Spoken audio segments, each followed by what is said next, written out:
Well, hello there, good people of the world. Welcome to another FlightSimSafari video. Um, I have been using the Blackbox Simulation Islander for quite a while now. Uh, and you guys, if you are following my channel, you probably know that I've been doing some bush flying on Papua New Guinea and using the Islander on some of my tours. And I really love the plane. First of all, it's got a couple of quirks, mostly cosmetic stuff that I told you about, flickering textures and so on, which only occur, by the way, if you have frame generation turned on. But that's nothing major. There's nothing that I really dislike about the plane. But there's one thing that I thought was a bit misconfigured, basically, and that is the braking power of the plane.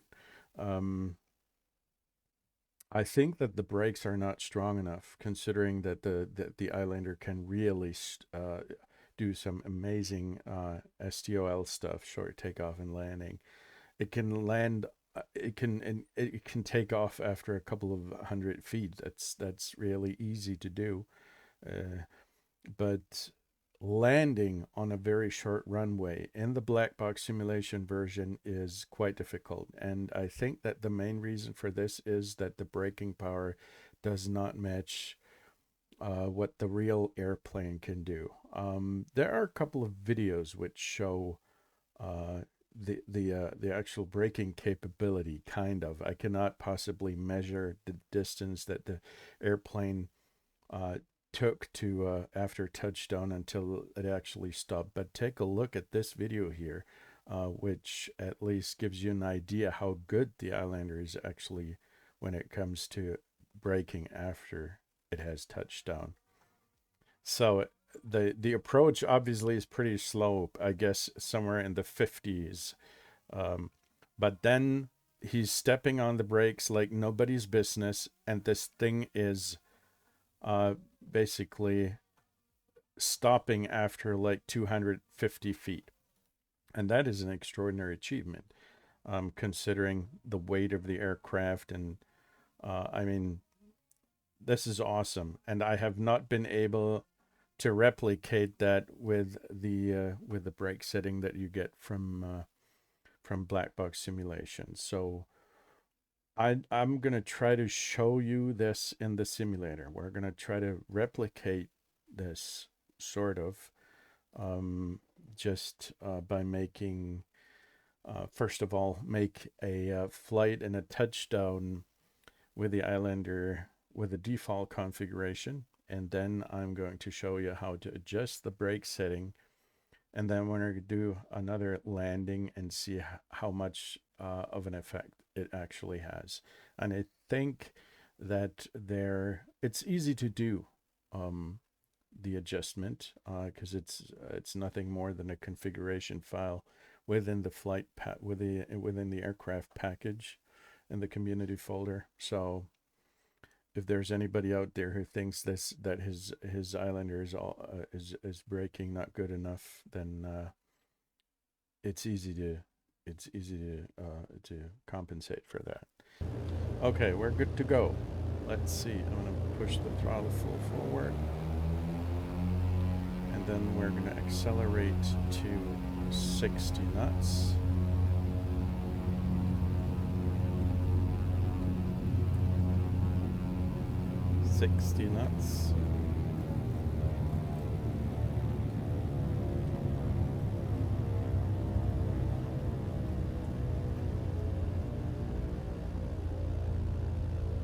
And stop. It took like 15 seconds from 60 to 0, which is not that good, I think. Even the Kodiak can do it better. Okay, so far so good. Then we're gonna get out of the simulator, quit to desktop,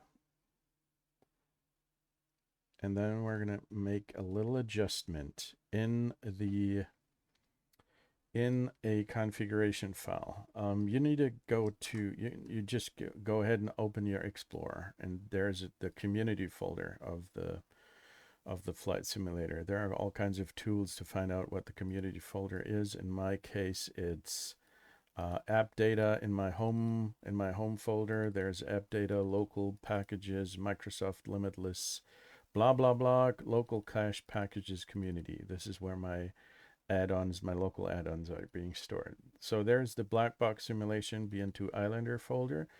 Then you can go to Sim Objects and Airplanes and another folder inside that, and then you have the common stuff and the configuration. Okay, so inside the airplane folder, you got to go to Sim Objects, Airplanes, Piston, or the name of the aircraft, Common, and Config. And then you have all kinds of configuration files, and the one that you want to adjust is the systems configuration file. I have opened that right here, and there is a section which has a head line which is called brakes, and inside that you can start to make some adjustments to all kinds of different settings for the brakes. The only thing that you really need to take care of is the toe brakes scale. And to me, it feels much more realistic if I put the setting to 1.0, because then the brakes really are quite well. It feels like the airplane is actually stopping in a realistic manner. You can step on the brakes really hard, but it feels so much more like this is looking. When this guy is touching down and stepping on the brakes, he's doing a 50 something knots, I guess, and then he's basically stopping almost instantly, and that's not something that you can do with the default setting. So I put it to 1.0, the toe brake scale, and now let's see what this does inside the simulator.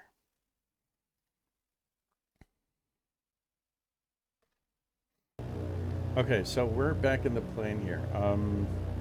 Remember the braking performance in the using the default setting was from 60 to 0 knots was like 15 seconds. So we're going to do this again with the new setting, which should be quite a little bit more powerful when it comes to the brakes. So I'm going to put my finger over the start button. We're going to accelerate here, make this thing go 60 knots. Then we're going to pull back on the throttle, just like last time. 40, 50, and 60. Start. And now the braking performance, in my opinion, is much more realistic. It took about 8 seconds for the plane to stop. That's quite a bit quicker. Now, why do I think that the other guy did have such a great braking performance? First of all, he was flying very, very slowly. I think that he was nearing the stall speed. I think the stall speed is somewhere at the high 40s, 48, 49 knots for the Islander. In reality, you don't want to go that slow, but he was probably somewhere in the early 50s, mid 50s, maybe something like 55 knots. And then he touched down, and he hit the brakes, and he was done in 250 feet. So that is quite an achievement. And I think the setting with the scale of 1.0 is feels quite a bit more realistic, like what was being shown in the video. Of course, I cannot measure it totally accurately, but I think this just makes more sense to me. Maybe a little less. You can adjust it to your likings, but this setting here is what you need if you want to, what you need to change if you want to fool around with brake settings. So that's basically it. We're going to take off and make a quick, do a quick test from a real touchdown. We're gonna just take off, make a quick turnaround. So there we go. I'll make a quick circuit downwind and then land again, trying to replicate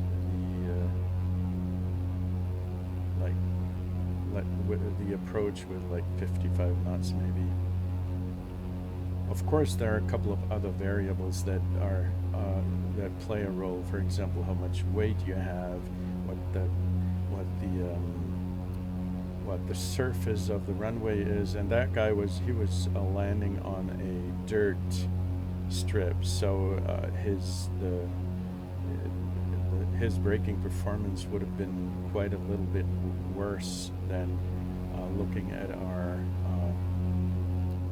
tarmac strip here. So I should be able to brake even more quickly than the guy on the dirt on the dirt strip. Let's pull back in the car a little bit. Line up. Downwind 17 right.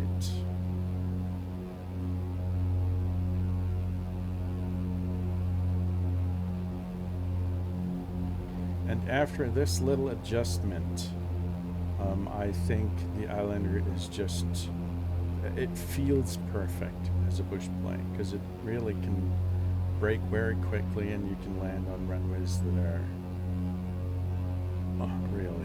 that really need a good STOL performance.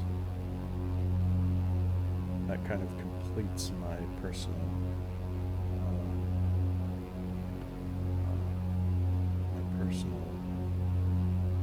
idea about what a bush plane should be able to do. And the Islander fits that bill quite nicely. So let's slow down.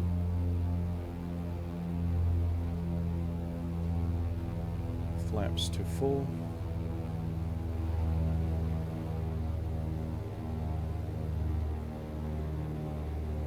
And we're going to slow down.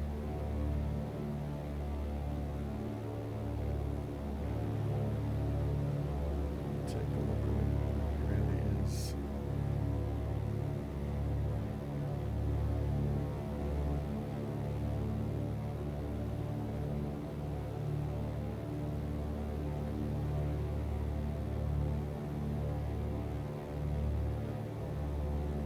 There's 17 right.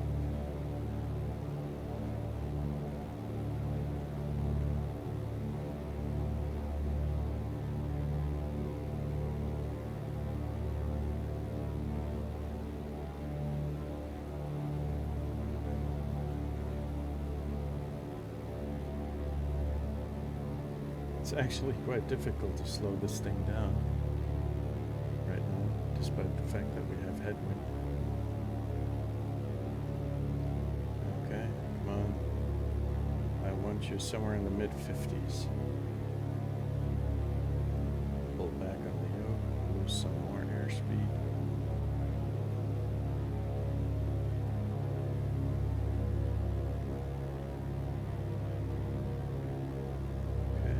So there we are, somewhere in the 50s.